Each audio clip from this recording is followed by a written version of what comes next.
Emmanuel Macron. Coïncidence d'ailleurs, les jeunes avec Macron s'apprêtent à lancer une grande campagne d'affichage pour 5 ans, 5 ans de plus. Alors la question, Louis Dragnel, c'est de savoir si Marseille, est-ce que ça n'est pas finalement la première étape d'une course à la réélection pour le président de la République ?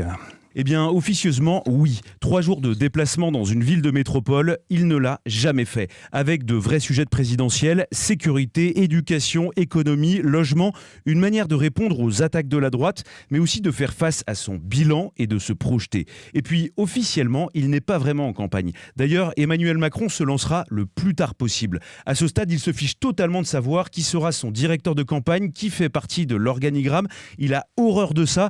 Tout sera piloté en réalité depuis l'Élysée par son carré d'une dizaine de fidèles.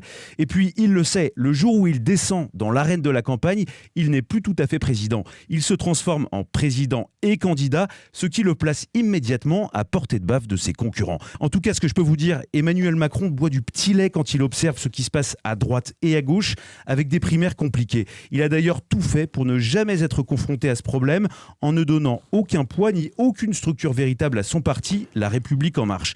Résultat, il est aujourd'hui le seul, l'unique, le candidat naturel de son camp.